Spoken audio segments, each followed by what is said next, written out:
I wanted to make him work for it and work hard. And, it was funnily enough, I finished on double one to win the title. That's probably one of the rarest things that in a major title I've ever seen.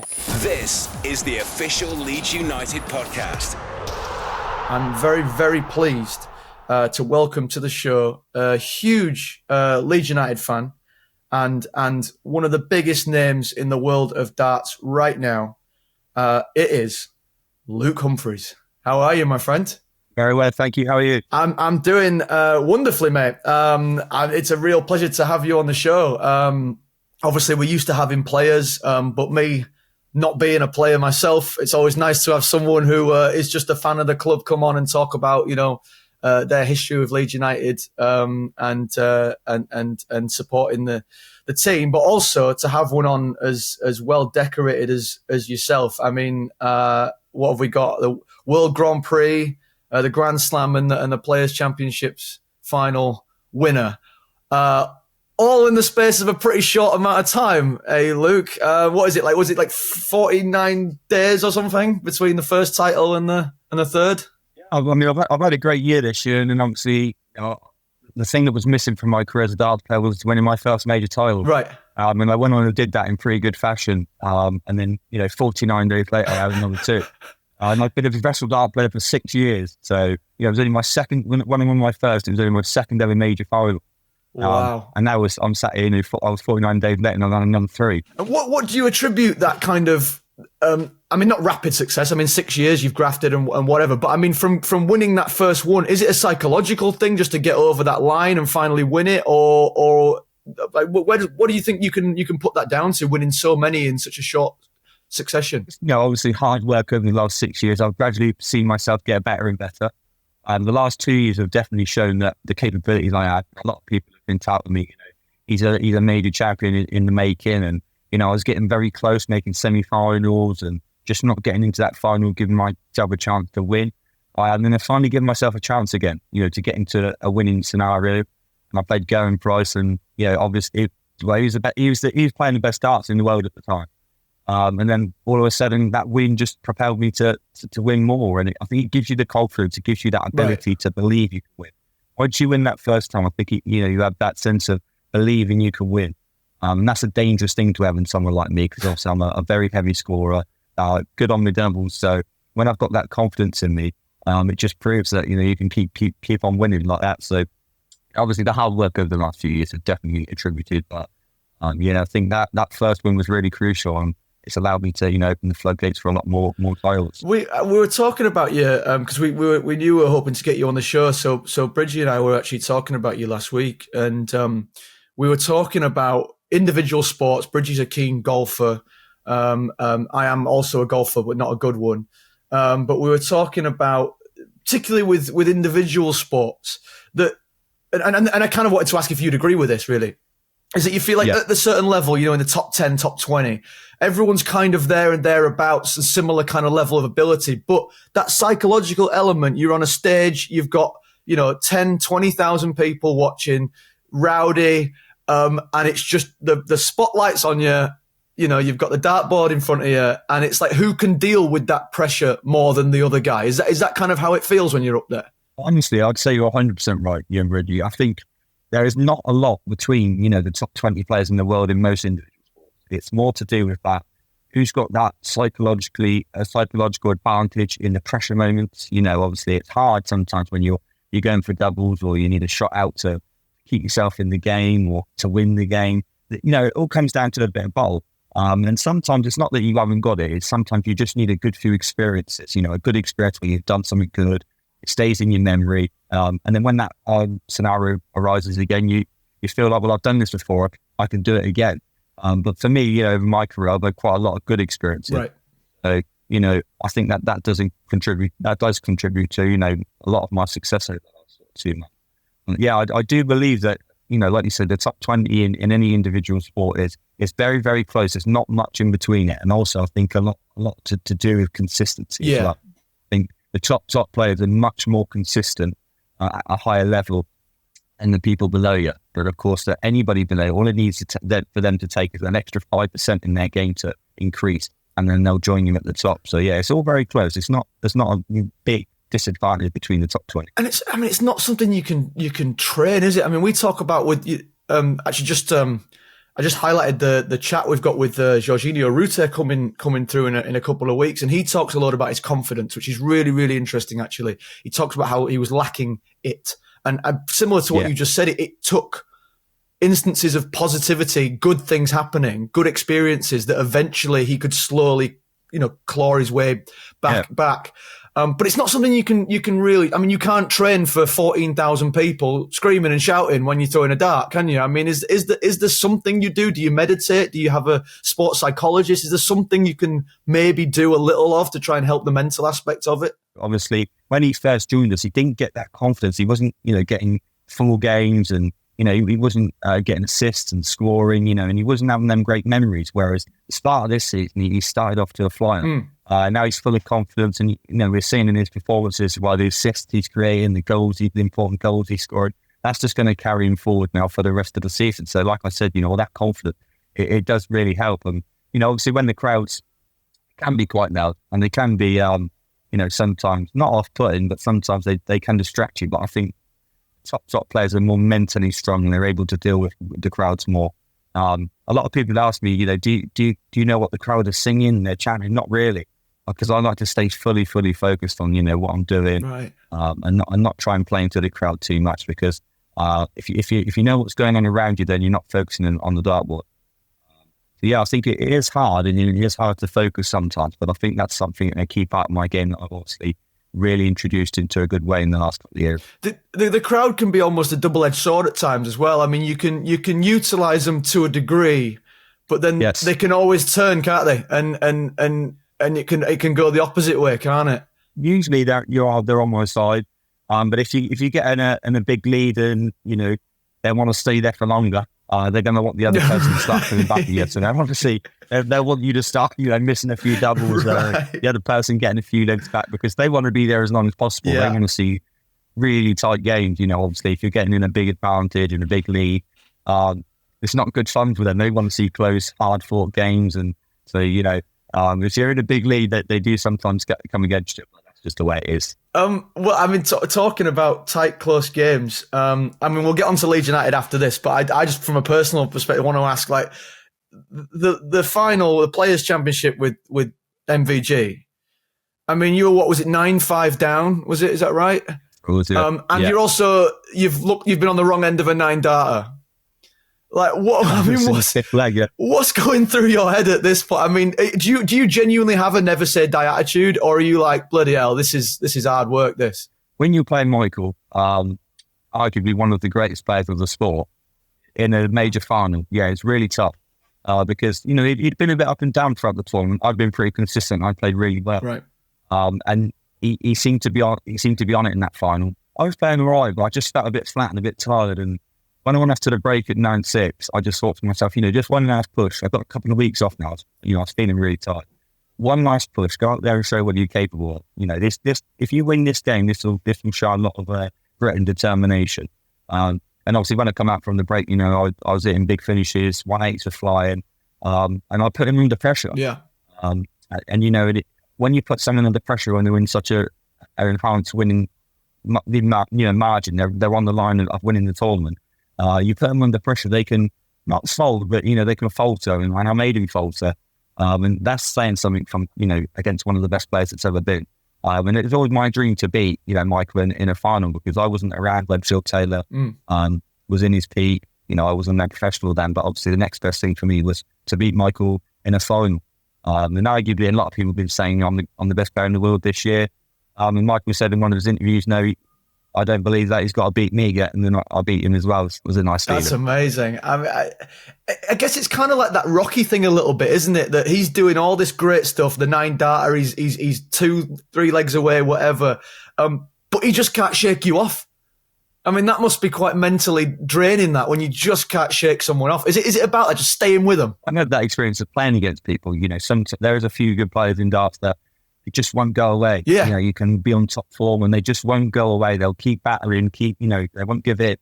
And you have to beat them. They won't let you, just crawl over the line. I just wanted to do that for myself. I didn't want me and Michael just to crawl over the line and get it done easy. I wanted to make him work for it and work hard. And, it was funnily enough, I finished on double one to win the title. That's probably one of the rarest things that in a major title I've ever seen. I can't remember anybody ever finishing on double one for a major title. Do you think, and I don't know if you'll be able to answer this really, but if you'd not won the previous two, say this would have been your maiden, do you think you would have had what it took to have clawed that match back? Honestly, I don't think so. I mean, you can't be certain because who knows? Yeah. I don't think I would have had it. I think that confidence and that, belief to win and that determination that I'd obviously gained from the last two wins probably helped me through there. I'll never see the crowd. The crowd were obviously cheering for me after they're willing me to win. But I definitely do think that if I wouldn't have won them first two, I don't know if I'd have had that confidence and that ability and that good memory, like I keep saying, that it would have got me over the line. But when you're in a winning streak, you just feel on top of the world. You don't feel like anybody can beat you. Yeah. And, maybe just gently in the back of my mind, I thought, I've not lost a game for 2 months on the TV. It's not going to come to an end there, and it didn't, luckily. All Leeds, aren't we? The official Leeds United podcast. Getting in the zone, as it were. And I've been talking about this a lot recently, both with sportsmen and at work as well. We have it with what I do as an actor. Like there's moments where for somehow you just find this zone and you everything feels right. Whether it's a golf swing or you're throwing a dart. As an actor, you'll know when you have to get into the zone. You're not really aware what's going on around you and stuff. You're in your character.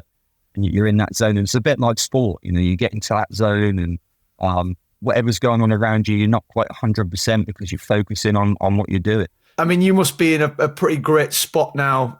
Going into the Worlds. I mean, you can't have had a better preparation really than winning what you've won. But how is it all going in the practice room? Are you feeling good about it? It's been a good couple of months. Obviously, the running has been important. Usually you want a good. I think it's 4 majors we're playing, but just before the run up to the Worlds, and obviously to win 3 of them is good confidence for me. The practice has been going really well. Wow. I'm actually in Leeds tomorrow, Wednesday at the Royal Irish playing in an exhibition against Michael. So that's going to be some more good practice and good preparation for myself. We usually try and do a few exhibitions in between, the last major and before the Worlds at Christmas. So the prep's been going really well. Practice is going good.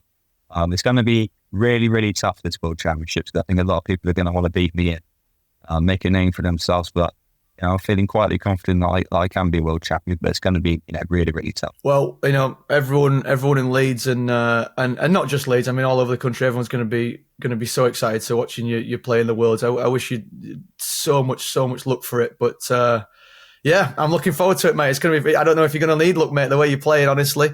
You would need a little bit of luck sometimes. Always need a little bit. A little bit. Okay. Let's. I'll come back to darts in a minute because I live in the United States and I want to ask about a little bit about we've got a lot of US supporters now with the 49ers connection and whatnot, and so I want to talk a little bit in a moment about how you feel like darts is sort of making headway into the United States. I know they have the matches in Vegas and whatnot. We'll talk about that in a minute. I think we should get on to Leeds United for a moment because some of our eagle-eared listeners will notice that you don't have maybe a traditional Leeds supporters accent. Am I right? You were born in Newbury in Berkshire, is that right? Yeah, that's right. Yeah, the reason it came about from supporting Leeds was my granddad was a Tottenham supporter, and my dad and his brother.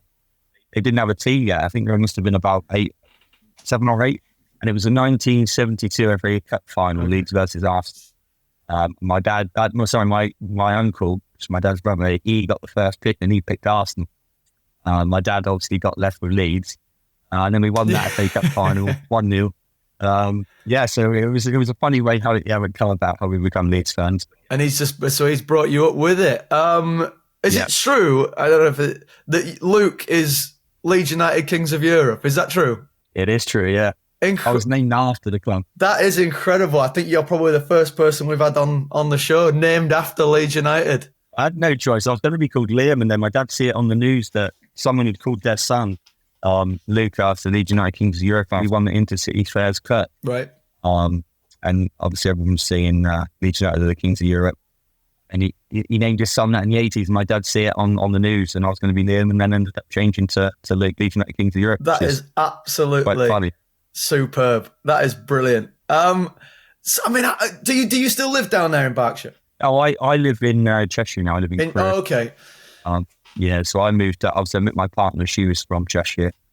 So we moved at more of a central location, which is a bit closer to me. We're not too close, but it's also close to her family. And the good thing for me is I'm a bit closer to Leeds now, which means I can come to a few more games, which is always good news. Well, that's what I was going to ask. I mean, just before I go on, my dog's called Luke, and he was named after Luke Skywalker. But I'm actually going to start telling. Really? I'm going to start telling people he was named after Leeds United, Kings of Europe. So it sounds bad. It sounds. It does, doesn't it? Yeah, that's what I'll say from now on. Absolutely, my wife's going to love that. But so living obviously outside of Leeds and you know, barring the last sort of few years, it's been a tough time being a Leeds United fan. I mean, has it ever sort of? I mean, I don't imagine that your dad's really allowed it to be, but has it ever been sort of pushed to its limits, really, when you've not been able to get to games and the football's been as bad as it has been over maybe the last 20 years? Yeah, I mean, from my earliest memories of being a Leeds fan, you know, I'm talking the last 2 years of being in the Premiership. You know, my whole life has been pretty much Championship and League One. I don't want the rest of my life to be full of it, you know? Right. But it's been full of, you know, the Championship, and we've had our ups and downs. You know, we've had moments where, you know, it's looking likely we could be League Two, and now we went back up all the way to the Premiership.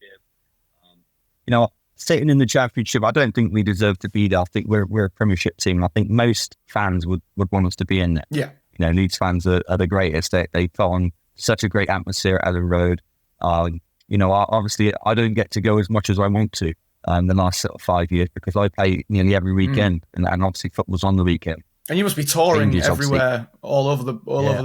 I'm all over the world a lot, and it's weekends, and you know, obviously next year changes because a lot of our tournaments are being moved into the midweek, and you know, I have more free weekends, which would be great. Obviously, I'll be able to go to a few more games because. On the road, it is something special. It's the atmosphere, and I watch every single game that Leeds play. Just being there is extra special. So me being closer to Leeds is obviously a great thing because you know next year I can go to a lot more games. That's amazing. I mean, I'm sure that you'll be very, very welcome at Ellen Road. Make sure they're taking good care of you. They do. I'm glad. Yeah, I mean, I'm in the same boat, mate. As I say, I live in the US, so you know we watch every game. And obviously I do the show, but when I'm back home, I do try and get to every game I can, just because it's so important and it's so special, and it's a thing you can't really describe to people who've not experienced it, and you just kind of want to get topped up, don't you, while you can? Yeah, you do. Yeah, it's just a great feeling being there, watching them. You know, just being a part of the atmosphere, I think it is incredible. And especially this year, I mean, I've been talking non-stop, it feels like, just how much we're actually all enjoying this season. There's jeopardy on the line. We're playing really, really well. There's just been some real memorable moments this year. How have you found the season so far? I think, you know, the way it started, I was a little bit worried. Yeah. I thought, you know, I thought we was going to be kind of up there from the start. So yeah, it was quite an unnerving start, to be honest. But I think the way we've won 12 games, especially at home, have been absolutely fantastic. I think, like we were talking about the confidence thing, Jorginho is like a new signing for us this year. His confidence, the way he's playing, you know, it's like a massive signing for us. Yeah. Even though we got him last year, we got the best attacking front four in the league. That is without a doubt. You know, the additions of Rodon and Byram have helped our defence. These are all important things. So I think that we stand a good chance. The only annoying thing is that usually with the points we have, we probably would have been first or second because two other teams seem to be having the season of their lives. It's the most Leeds thing, isn't it? Yeah, it's kind of unfortunate, but you know, about 9 games ago, we were miles behind. Now we're much more close. It's much more believable that we could even finish first. You know, Ipswich and Leicester are getting a lot of last minute goals at the moment. And it's kind of what you were saying, wasn't it, about the Darts? I mean, we've just got to stay with them and just keep. I mean, the pressure's on them, really, isn't it? We've just got to stay with them. Ipswich, when they would have come up last year, they probably would have gone into this year thinking, you know, let's not get relegated, let's not go back down. Let's, you know, maybe mid-table, if we can snatch the playoffs, that'd be fantastic. But now they're sitting in second, they're probably thinking, right, well, we got a good chance to go up to the Premier League, and you know, who knows how that pressure will tell for them. You know, they might start thinking about it, and obviously Leeds are used to being in the Championship, the playoffs, and trying to get out for automatic. So, you know, Leeds have got that experience, and I'm hoping that they falter a little bit. I think Leicester look good as well, but, you know, they're sort of faltering a little bit. They got not lucky, but they were lucky not to come out with only 1 point at the weekend. So yeah, I think Leeds are showing a bit of grit and a bit of determination as well. What do you? I think those games. I feel like Christmas obviously is going to be for me personally. I'm looking at squad depth for everyone. I'm looking at potential injuries and even in I got the African Cup of Nations coming up, and I'm just thinking that Christmas with this hectic schedule is really going to sort the wheat from the chaff. Really, I mean, where are you hoping that Leeds United come out? After New Year's Day, going into January, what league position do you think we're really realistically looking at? Do you think we can break into that top 2 over Christmas? Honestly, I'd say I think second. Yeah. I think Ipswich have got Leicester and us back to that. I think that's going to be tough for them. That would tell a lot. Leeds need to be not desperately, but I think we need to beat Ipswich. Put that pressure on. I'm hoping we could be in that top 2 after Christmas or after the New Year, should I say? It'll give us a bit more confidence and a bit more leeway because we're always chasing. I want us to be people to be chasing us. But the confidence they're all showing, the way they're all playing, I think definitely being in the top 2 after New Year would definitely be feasible for us. Well, you've heard it here first. I agree. I'm not going to disagree with that at all. I think we've got a really great opportunity to really make a real push on that top 2, and I expect us that genuinely in January to be looking in a pretty good spot. You talked about the players there and their confidence and how they're playing. Am I right in saying you got up to Thorpe Arch and played a bit of darts with them recently? Yeah, I did. I went up there a couple of weeks, 2 or 3 weeks ago. I went up there and played a bit of darts with him. That really surprised me. Really? He was pretty good, to be honest. Obviously, he knows a bit about. Oh, the Dutch are. Yeah, Dutch. Yeah, handy, aren't they? So you knew he's got to be good. And who else was good? Aidan Anthony was all right. He could throw a decent dart. Shax was all right. Wow. He could throw it. And then me and Jorginho did a little doubles game against Luke Ayling and Liam Cooper, and that was good fun as well. And they're all in good spirits. There's all, you'll see them, got to meet the manager as well. He actually requested to come down and see me and get a picture because his son's a big fan. So that was quite a special thing as well. Oh. So I had a 10-minute chat with him. That's incredible. How was all that? Because I mean, we'd love to get him on the show. Like, how was all that? It was fantastic. Obviously being there is obviously great, but to be invited is another feeling because you feel wanted. And that they've been so good to me, Leeds United, over not just going up there this time I just did, but I've been up there a few times. They're always welcoming me with open arms. And just to add, obviously I've never met a Leeds manager before. So to have the manager request to come down and see me and chat with me and ask, that was quite special. Like, he's a lovely, lovely guy, honestly. I'm fascinated by him. Yeah. He honestly, he reminds me of like Jurgen Klopp, sort of, very friendly, very, warm and loving, but also, very strict with his, routines and the way he manages and stuff, which is perfect. We like that. But yeah, he said, anything you need from us as a club, just let us know, and stuff like that makes you feel really good. Yeah. He's got a busy job doing what he does, so to spare a bit of time for me was really fantastic. And it'd be great for you to get him on the show because he's quite an interesting man. Oh, you would absolutely love to. I mean, I would love to. I mean, I think I'm terrified of him as well, but I would love to certainly pick his brains.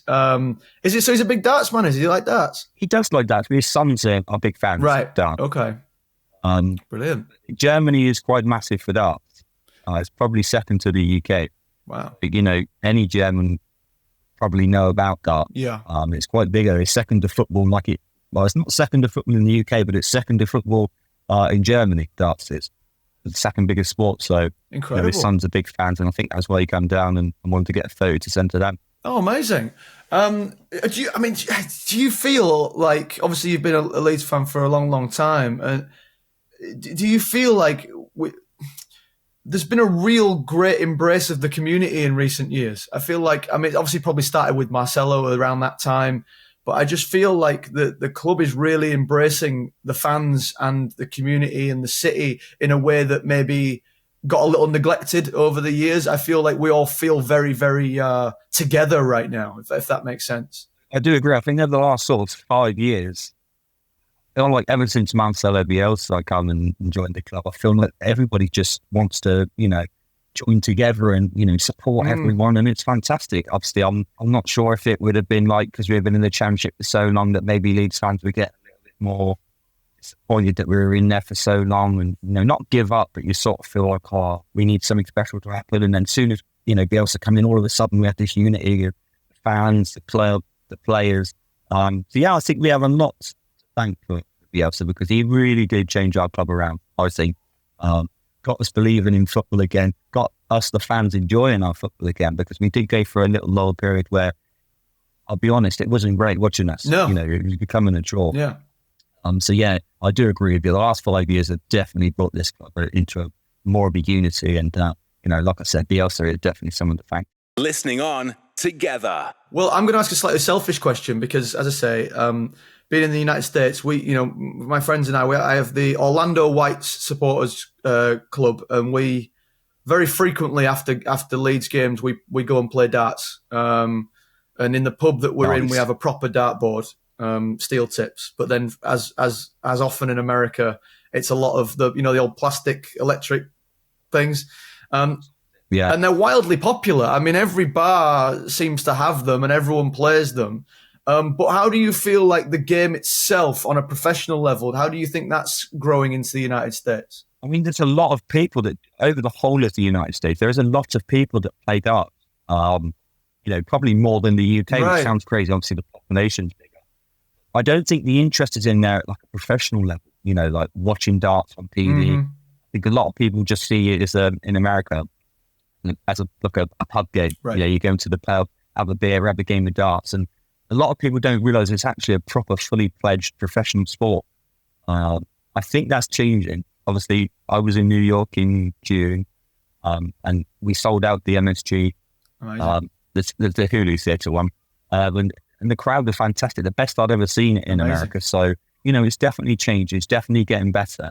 I think there's a new influx of American players that are starting to do well. Okay. I don't know if you've ever heard of Stowe Bunce. No, I haven't. He's come from nowhere. That's great. Brilliant. Leonard Gates as well. He's been doing really well. Obviously, Danny Baggage, he's one of the American players that, are starting to bring that attention towards the darts in America. Yeah, I think it is growing, but I think the PDC are trying their best to, get the darts more and more over there and try and grow it as best as we can, because obviously it's a big market. If we can crack the American market, get people believing in our product and our sport, there's massive opportunities for us as a sport, because obviously America is one of the toughest ones to break. And I think a lot of American people like the fact that it's just non-stop. A lot of American sport is, stop, start. 100%. Whereas, this is just, from the start to the end, it's non-stop. And I think they kind of are taking to that. And I feel like it's kind of almost tailor-made for them, really, in the as you say there, it's got the element that it keeps going. But also, Americans with their sports, that they are spectator sports. They're there where you go and you have a hot dog and you have a beer, and it's all the stuff that happens around it. And whereas in football, you can't even have a beer in the stand, but darts, we welcome it. Do you know what I mean? So I feel like in parts of America, if they were to actually experience one like a Madison Square Garden and be able to experience some of these big nights out watching you guys play, I think it could really, really take off. It's just getting that exposure, isn't it? Yeah, I think the whole plan is to keep doing what they're doing in New York. We obviously went to Vegas, used to go to Vegas. Yeah. I think it's to do New York and hope that interest builds and builds and builds, and then they might bring another event somewhere out in America. Try and, I don't know where it would be, but they'd try somewhere different. Try maybe 2 events a year, and then build up to 4, and then obviously bring that interest. And because, like I said, it's a big market, and if we can break it, and our sport can be exposed to how good darts is. I think a lot of people never watch it, and when they watch it, they get hooked on it. Yeah, absolutely. It's such a great sport. Absolutely. Yeah. So I think if we can keep pushing, and the Americans are more open to enjoying it, then it would be fantastic. I had that famous clip from the match with it was Wayne Mardle's commentary of the Michael van Gerwen and Michael Smith, exactly, with the nine darter, and the amount of my friends, American friends, that have never watched a darts match in their life, were asking me if I'd seen this clip. They'd all seen it. It was doing the rounds everywhere. And I think you're absolutely right. It's little stuff like that you go, oh, this is actually interesting. Yeah. I might give this game a watch. And once you've got them, haven't you? That's it. It's a sport that once it's got you just can't stop watching it. And that 9 darter was on Halloween. Is it Halloween? Halloween show. Ah, okay. He got Michael Smith on the show, and obviously he's a massive boxing UFC journalist, any in America. So, it even got that attention. And I think there was something else where Shaquille O'Neal was throwing darts on the show because of it. Oh, wow, so, incredible. These sort of things are quite incredible things to, them they were watching that dart on the show. So things like that do help the product of our sport, and they're great moments. Well, without a shadow of a doubt, I think that this year's World Champs will be having more eyes on it probably than ever before, which leads me on to my final question, where I'm going to be very cruel and I'm going to put you on the spot, Luke. I'm going to say, if you could pick one, would it be Leeds United promotion or a first-time PDC World Championship title for yourself? That's a tough one, but I'd have to be selfish and say, I'll be world champion. I'm sorry, but I'd have to be selfish on that part. But maybe that we could do both. Do both. To be honest, but do both. But I'd have to say, me being world champion, that's obviously my dream. Or something always wanted to experience. But yeah, I'm in the Premier League next year in the darts, so I'm hoping, they need to be joining me as well. I do believe that we could do a Premier League double.